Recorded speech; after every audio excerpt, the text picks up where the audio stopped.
And people will see the name, and like my daughter-in-law who works at St. Mary's Hospital, are you related to, you know, they look at the name and the first question is, are you related to? And one of the incidents that I had, come up a couple of times that people asked me. One, I was on a plane and got talking to the person next to me, and she was a travel agent, and I told her, oh, we were planning to go to France next summer. She said, well, I can send you some information on that. And she says, give me your business card, and I handed it to her, and she looks at it, and she says, are you related to Eric? I don't know how many times those come up within our family. Does anyone else have that happen? The name is very recognizable, even though it's unpronounceable for most people. Well, I have one, but I have to read it. Okay. You know, all right. Yeah, I was attending a seminar for choral directors when I was directing the Sword and Choir, and had my name tag on, you know, around books and everything. And this one, the head director, who was the guest for our choral seminar that week, looked at me and said, are you related to Ernie? And I said, oh yeah, that's my uncle, he's a real nice guy.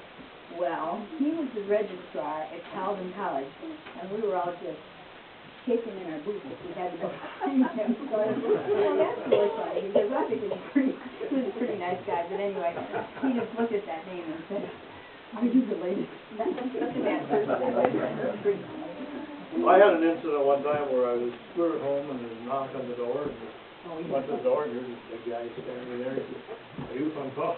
I said, yes, I am. I knew one thing about him. First, he's bigger than me, plus he's from the Netherlands. And he said, which Van Host are you? So I had to give him my credentials and tell him, you know, where my grandfather came from Barendrecht. He said, oh, you're related to Jimmy then.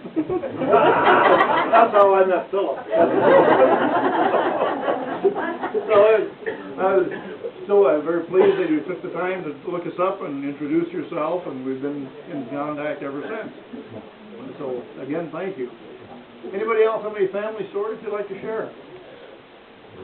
I do remember one thing about Uncle Dick. He had a really strong profile, and apparently he used it to his advantage.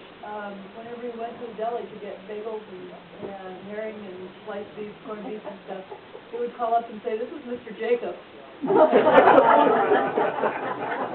And he claimed he always got it wholesale that way. He also would pass himself off as Mr. Stein in Chicago.